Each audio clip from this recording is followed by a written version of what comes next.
The chamber existed outside normal space, built by civilizations so old their names had been forgotten 3 times over. It was a perfect sphere, its walls made of compressed starlight that shifted between colors no human eye had names for. Floating in the exact center were 44 crystalline chairs, each one grown from a different world, each one holding a representative of a species that had survived long enough to matter. Ancient sat in her chair of frozen time crystal, her 4 eyes watching the empty space in the middle of the chamber.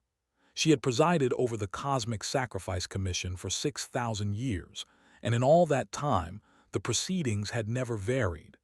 Species came, presented their case, and were measured against the universal standard. How much could they sacrifice for love? They always scored well. They were beings of pure crystal and shared thought, living in massive hive structures that sang across continents. When danger came, individual would dissolve their consciousness into the collective, giving up their sense of self so that the whole could survive. Had witnessed these deaths herself, felt the bittersweet beauty of an individual choosing to become part of something greater. They were different but equally impressive. They were warriors, each one standing 3 meters tall, their bodies covered in ceremonial scars. When they loved with their entire being. Their mating rituals involved elaborate battles where the weaker partner would eventually offer their throat, dying so that the stronger could carry their genetic legacy forward. Had seen poets compose songs in their own blood as they bled out, and the beauty of it had made her weep. Every species had their form of sacrifice. They gave up their ability to feel joy so their children could feel it more intensely. They would swim into the mouths of predators to feed their young. They built monuments from their own bones. Each sacrifice was profound, meaningful, and fit into a pattern that understood. Love expressed through sacrifice, sacrifice validated through survival of genes, culture, or consciousness. It made sense. The universe had order. Then the humans had been summoned. Had reviewed the files before the session began. Humans were young, barely 10,000 years past their first cities. They had nearly destroyed themselves at least 5 times that the Commission could count, and probably more times they had not noticed. They fought constantly, disagreed about everything, and seemed to operate on principles of barely controlled chaos. The Commission had almost passed on evaluating them entirely. Species this young rarely had anything interesting to offer, but there had been some unusual reports. Human ships appearing in dangerous sectors to rescue aliens they had never met. Human colonies sharing resources with species that had previously tried to exterminate them. Odd behaviors that did not fit standard patterns of alliance building or genetic preservation. So the summons had gone out, and now Dr. Sarah floated in the center of the chamber, held in place by fields that would translate her thoughts into forms all 44 species could understand. She looked terribly small. Humans always did. They were short-lived, fragile things, barely more durable than the paper they still sometimes wrote on. Doctor wore simple clothes, her gray hair tied back, her brown eyes looking at each commission member in turn without any of the fear or awe most species showed when brought before the council. "We understand you are here to be evaluated," said, her voice resonating through the translation field.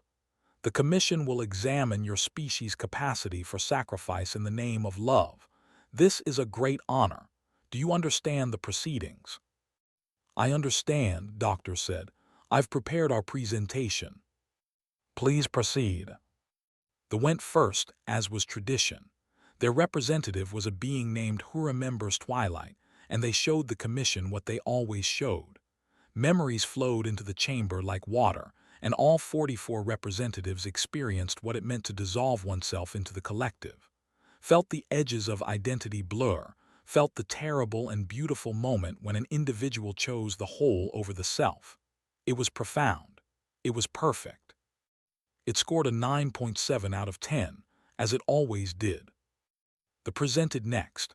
Their warrior, Bloodsinger at Dawn's End, showed the Commission the mating battles, experienced the rush of combat, the poetry of violence, and finally the exquisite moment when a warrior offered their throat to their beloved, dying so that love could continue through offspring. It was brutal and beautiful. It scored a 9.6 out of 10. Species after species presented. The showed the moment of joy death, when a parent permanently gave up their ability to feel happiness so their child could feel it doubled. The showed the feeding sacrifice, swimming willingly into predator mouths. Each one was measured, scored, and finally it was humanity's turn. Doctor stood in the center of the chamber and did something unprecedented. She smiled. "I can't show you one example," she said. "That's not how we work. If you want to understand human sacrifice, you need to see all of it. The good, the bad, the beautiful, and the pointless. You need to see the pattern, except there isn't one. Is that acceptable?" Felt a flutter of unease. In 6,000 years, no species had ever made such a request. That is unusual. The Commission prefers clear examples. "I know," Doctor said, "but I'm telling you, you won't understand us from one memory. You'll just think we're like everyone else, and we're not. Give me permission to open our historical database. Let the Commission review it at their own pace. Take as long as you need." Looked at the other Commission members. Most seemed confused. A few seemed annoyed. The representative, Blood Singer, actually laughed. "The human is afraid she has no worthy example to show. This is a waste of our time." "I have thousands of examples," Doctor said quietly. "That's the problem. I don't know which one you need to see, so I'm offering you all of them." Considered. The Commission's charter was clear. All relevant evidence must be evaluated. If the human was offering their complete historical record, refusing to review it would be a violation of protocol. "Very well," said. "Open your database. The Commission will review." Doctor nodded and activated something on her wrist. Suddenly, the chamber was flooded with data. Not memories, not experiences, but raw information. Billions upon billions of records, each one tagged and categorized. Birth records, death records, military records, medical records, personal diaries, video footage, audio recordings, genetic samples, psychological profiles. The complete documented history of humanity offered up for examination. "Take your time," Doctor said. "I'll wait." Began reviewing. She expected it to be tedious work, sifting through data to find the relevant examples of sacrifice. Instead, she found herself immediately overwhelmed. The first record she examined was of a human firefighter named James Harrison, who had run into a burning building 7 times to rescue children. Not his children. Someone else's.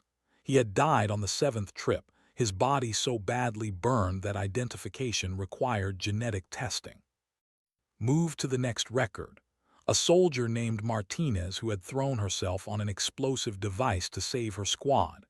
She had survived, barely, and spent the rest of her life in pain. Next record. A doctor named who had stayed in a plague ward when he could have fled, treating patients, until the disease killed him too. Next, a woman named Sarah, another Sarah, who had pushed a stranger out of the path of a vehicle and been killed instantly. The stranger had never learned her name. Next. Reviewed faster, her time crystal mind processing thousands of records per second. And everywhere she looked, she found sacrifice. Not ritual sacrifice. Not beautiful sacrifice. Just humans choosing to suffer so others would not have to. And there was no pattern. None. The firefighter had not been protecting his genetic legacy. The soldier had saved people she barely knew. The doctor's patients were from a different continent, a different culture. The woman who died in traffic had saved a complete stranger and would never be remembered. None of it made sense. None of it followed any model of sacrifice had studied in 6,000 years, but all of it was real. Around her, other commission members were beginning their own reviews.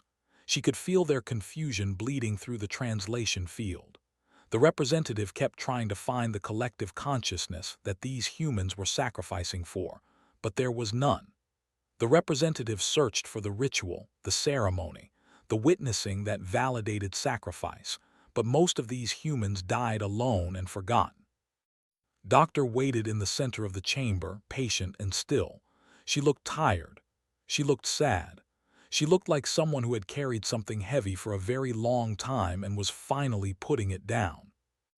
Doctor said slowly, "These records show sacrifice, yes, but there is no structure, no meaning. Many of these humans died for nothing. Their sacrifices changed nothing." "I know," Doctor said. "Then why did they do it?" Dr. Met's eyes. "Because someone needed help, that's all. Someone was suffering and they were there and they could do something about it, so they did." "But there was no benefit," protested. "No genetic advantage, no cultural honor, no spiritual reward. Many of them knew their sacrifice would be forgotten." "Yes," Doctor said simply. "That makes no sense." "I know," Doctor said again. She smiled, but it was not a happy smile. "Welcome to humanity. We don't make sense. We never have. Are you going to keep reviewing or do you need a break? I can wait. I've got nowhere else to be." Stared at the human for a long moment. Then she dove back into the database, searching desperately for the pattern that would make it all make sense. She had 6,000 years of experience. She understood sacrifice in all its forms. There had to be a pattern. There had to be. There had to be. Ancient stopped sleeping. Her species did not need much sleep to begin with, but what little they required she abandoned. For 3 cycles she reviewed human records, diving deeper and deeper into their history, and the more she learned, the less she understood. The other commission members had split into 2 groups. The first group, led by and representing about 2/3 of the species, had declared the review a waste of time. Human sacrifice was messy, meaningless, and therefore invalid. They were ready to give humanity a middling score and move on. The second group, smaller but growing, had fallen silent. They reviewed records obsessively, saying nothing, their confusion radiating through the translation field like heat from a dying star. Belonged to the second group. She had found things, terrible, beautiful, impossible things. A human man named Nicholas who had saved 669 children from certain death. He had told no one for 50 years. No one. He had saved nearly 700 lives and kept it secret because he thought it was not worth mentioning.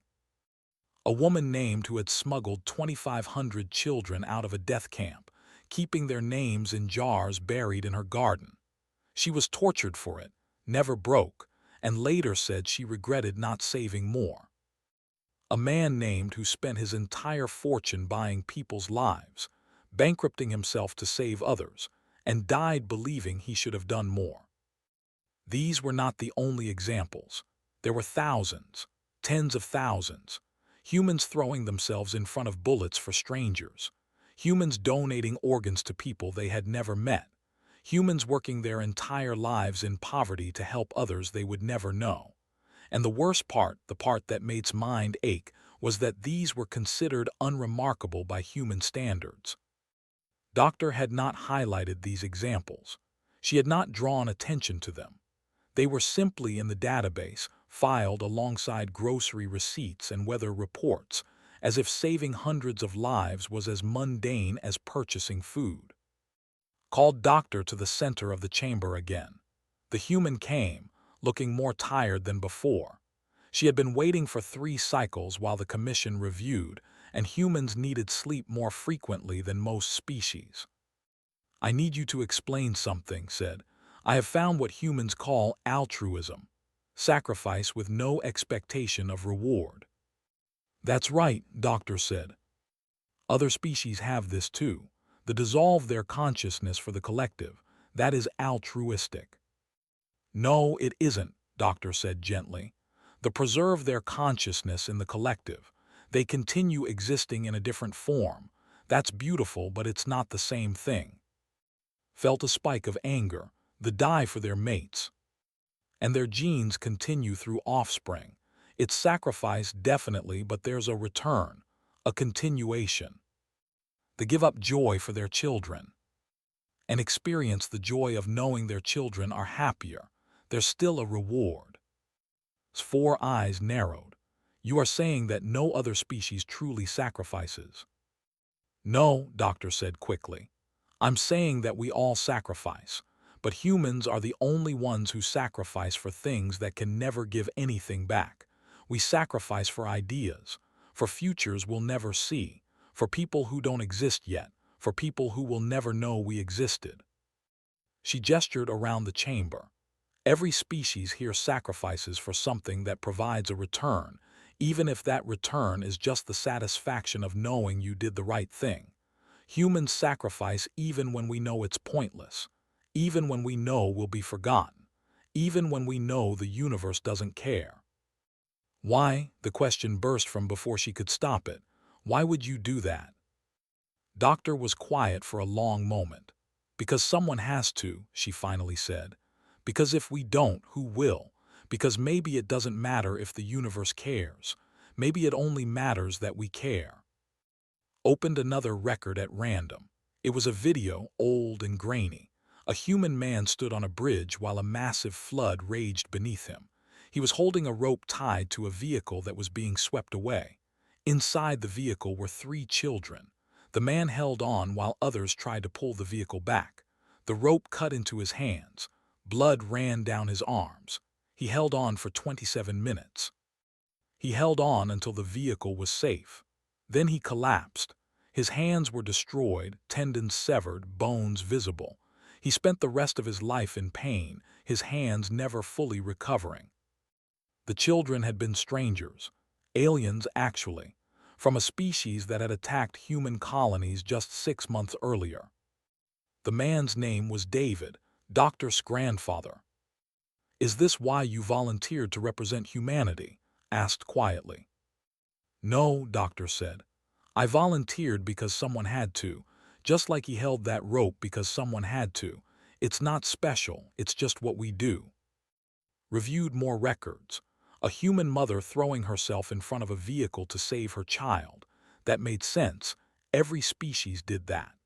But then another human throwing themselves in front of the same vehicle to save someone else's child. And another saving a dog. And another saving an animal they had never seen before that could never understand what had been done for it. Humans donating blood to strangers. Donating organs. Donating money they needed for themselves. Humans traveling to other continents to dig wells for people they would never meet. Humans adopting children from species that were genetically incompatible, raising them with the full knowledge that the children would never carry their genes, never continue their legacy, never even look like them. Humans running into burning buildings, diving into floods, throwing themselves between predators and prey. Humans standing in front of tanks. Humans hiding refugees in their homes. Humans spending their lives researching diseases that would not kill them but might kill someone, somewhere, someday. And the database showed something else. It showed the humans who were punished for their sacrifice. Shamed, mocked, forgotten. It showed humans who sacrificed everything and were called fools. It showed humans who died alone and unmourned, their sacrifices meaningless to everyone except the person who had been saved. And they kept doing it anyway. Found records of humans discussing something they called absurdism. The idea that the universe had no meaning, that all their actions were ultimately pointless, and that the proper response was to act with love and kindness anyway. They had a word for it in one of their ancient languages. Agape, universal love. Love with no conditions. Love that expected nothing in return, not even acknowledgement. They had a whole philosophy around it. Multiple philosophies, actually, because humans could never agree on anything. But underneath the disagreements was the same strange idea, that love and sacrifice were valuable precisely because they were pointless. That choosing kindness in an uncaring universe was the closest thing to meaning that existed. Other commission members were finding the same thing. The representative had stopped reviewing and sat frozen in their chair, their crystal body flickering with distressed colors.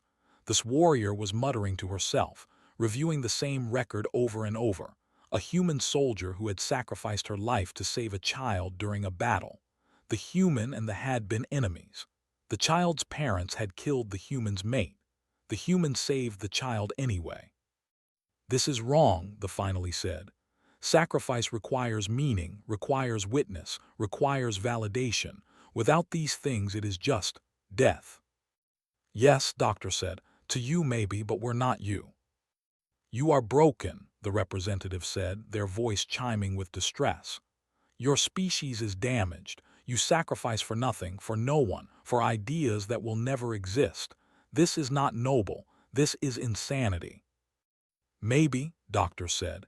She did not sound offended. We've wondered that ourselves. We have entire branches of philosophy dedicated to questioning whether altruism is a mental illness, but we keep doing it anyway. Pulled up more records. Humans sacrificing for animals, for plants, for ecosystems, for concepts. She found records of humans who had given their lives trying to save species that had already gone extinct, working frantically to preserve genetic material that would never grow again. She found records of humans who fought for justice that would never come, freedom that would never be achieved, peace that would never last. And they fought anyway, knowing they would fail, knowing they would die, knowing no one would remember. She found records of art, humans creating beauty that no one would see, music that no one would hear, stories that would never be read. They created anyway. She found records of love, humans loving people who could not love them back, humans caring for the sick who would die anyway, humans holding hands with the dying, offering comfort in the last moments, expecting nothing, receiving nothing. And underneath it all was that word, agape, love with no conditions, sacrifice with no meaning, kindness in an unkind universe. It broke something in his mind. She had spent 6,000 years evaluating sacrifice. She understood it in all its forms. Sacrifice for offspring, genetic legacy. Sacrifice for the collective, consciousness preservation. Sacrifice for honor, cultural immortality. Sacrifice for the divine, spiritual reward. Every form of sacrifice had a return, even if that return was just the satisfaction of having done the right thing. But humans sacrificed knowing there would be no return, not genetic, not cultural, not spiritual, not even emotional satisfaction, because many of them sacrificed while doubting whether it mattered at all. They sacrificed because someone needed help, that was all.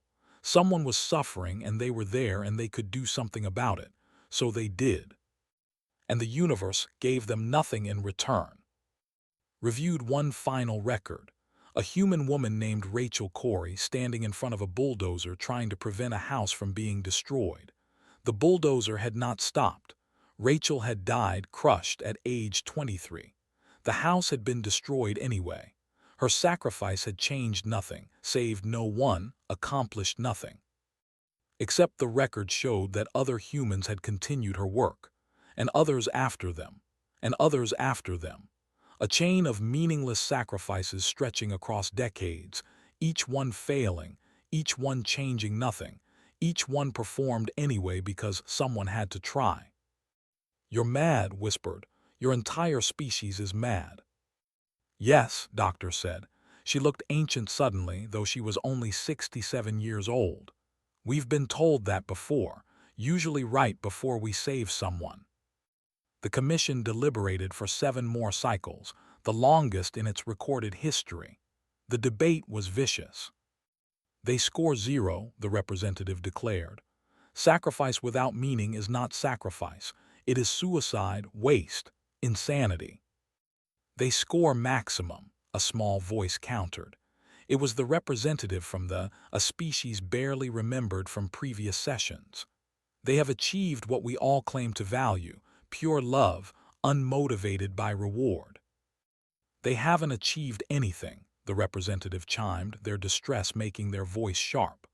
"They throw away their lives for temporary beings who will die anyway, for ideas that will fail, for futures that will never exist.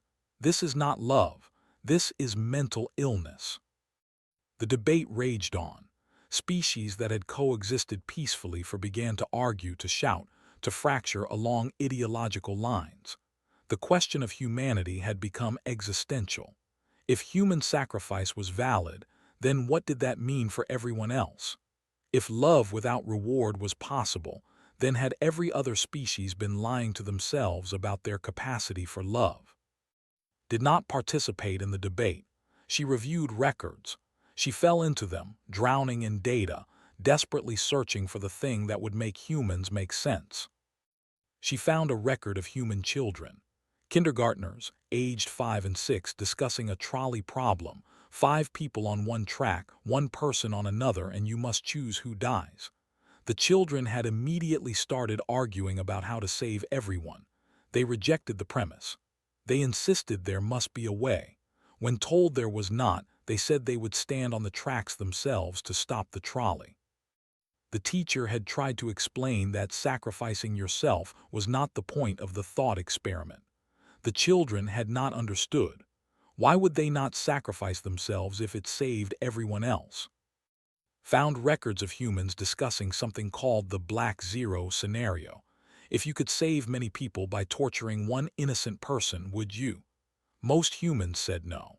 Not because the math was wrong, but because torturing an innocent was unacceptable regardless of the outcome. They would rather everyone die than commit that evil. She found records of humans who had hidden refugees at risk to their own families, harbored enemies who needed help, saved the lives of people who would go on to cause them harm. And when asked why, the answer was always some variation of, because it was the right thing to do. Not because it would benefit me, not because it would honor my culture, not because a god commanded it, just because it was right. As if rightness existed independently of reward, as if morality was something other than evolutionary programming, as if love was real. Felt her mind fracturing. She was ancient. She had lived 6,000 years. She had seen civilizations rise and fall. She understood the universe and its cold mathematics. Sacrifice made sense when there was a return. Love made sense when there was benefit. Ethics made sense when they promoted survival. But humans had evolved beyond the equation, or broken out of it, or perhaps never been properly inside it to begin with. They sacrificed for no return. They loved with no reward. They acted ethically in an unethical universe, and the universe gave them nothing for it except more opportunities to suffer. And they kept doing it anyway. "I have a question for Doctor," said suddenly. The chamber fell silent. A hypothetical. Doctor, who had been sitting quietly in a corner for 10 cycles now, stood. "I'm listening."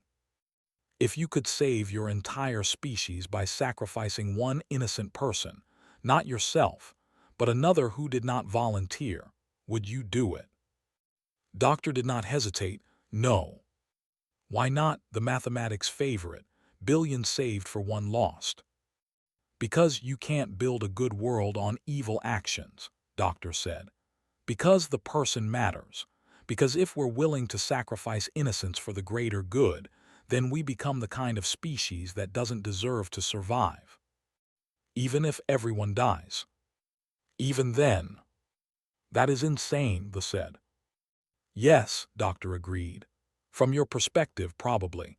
But from ours, you're the ones who are insane. You think survival justifies anything. You think existence is more important than how you exist. We think the opposite. We think that if we have to become monsters to survive, then we shouldn't survive. But you do want to survive, said. Your entire species struggles to survive. Of course we do. We're hypocrites and cowards and we fail constantly. We make the wrong choice all the time. Doctor smiled sadly. But we keep trying. We keep insisting that how we survive matters more than whether we survive, even though we fail, even though we're not good enough, even though the universe doesn't care. Access the human philosophical database. She found thousands of years of humans arguing with themselves about this exact topic, whether survival justified evil, whether the ends justified the means, whether good actions in an uncaring universe were meaningful.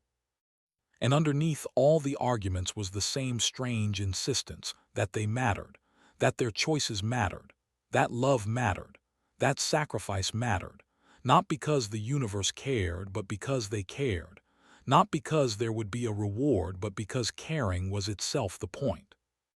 It was the most alien thing had ever encountered. "I call for a vote," she said.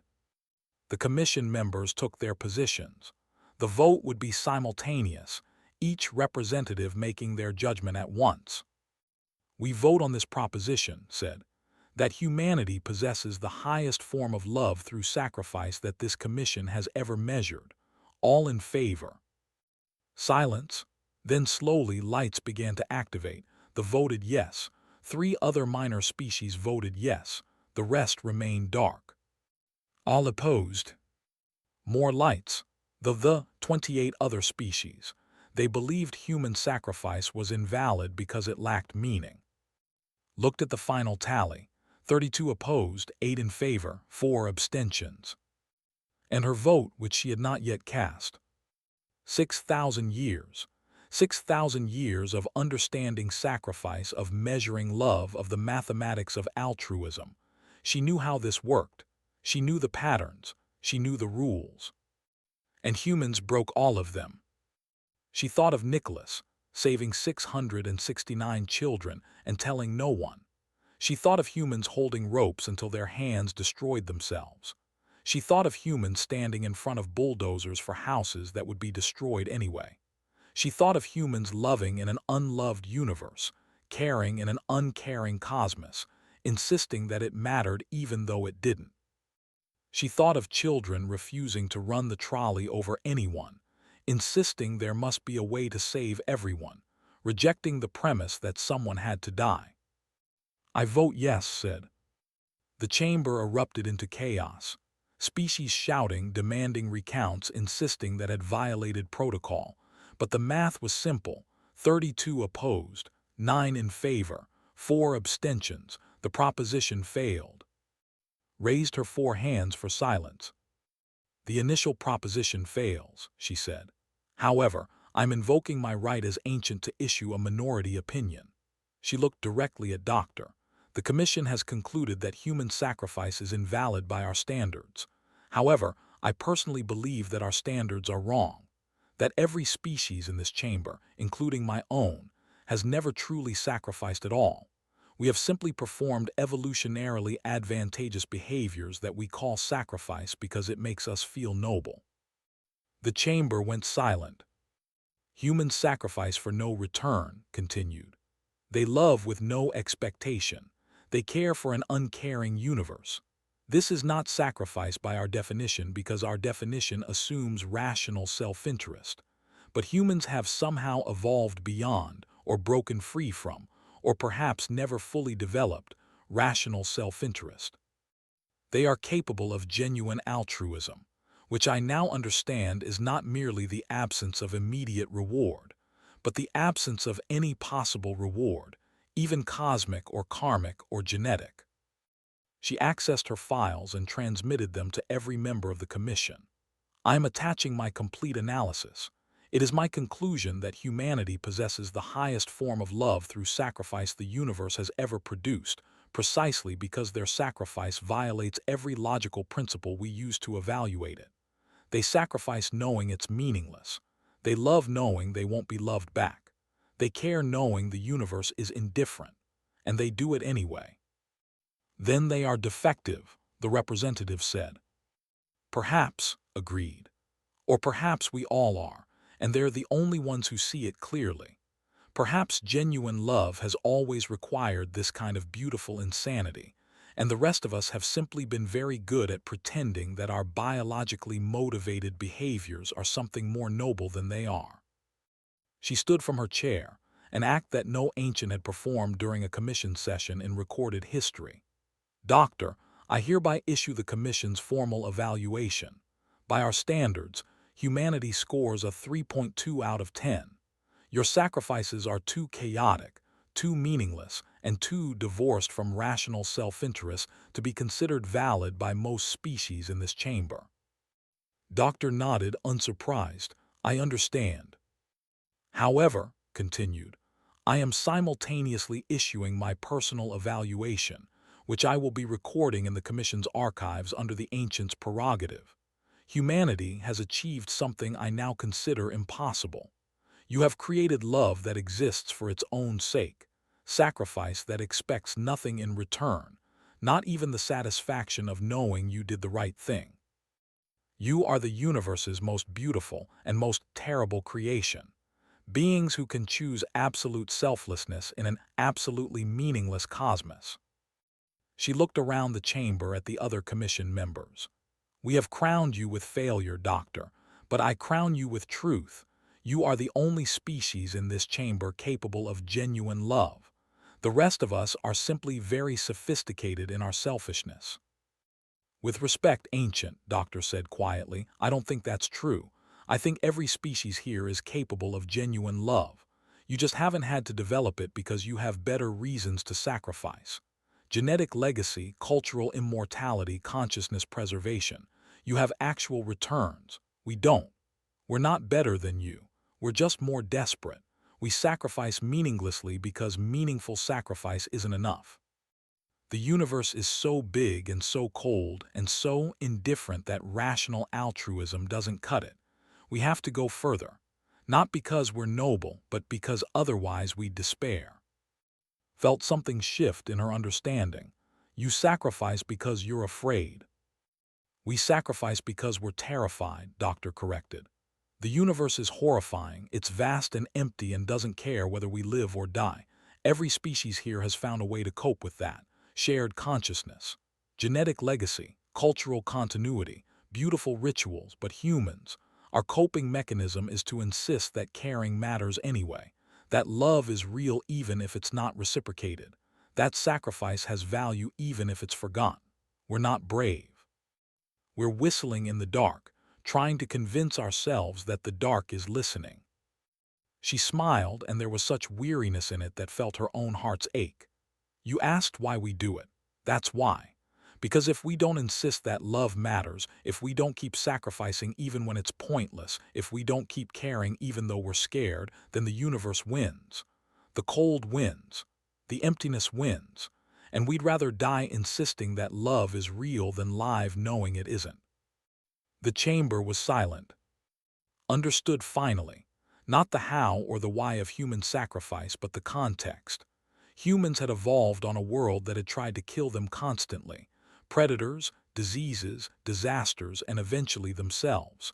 They had no natural defenses, no ceremonial beauty to give meaning to death.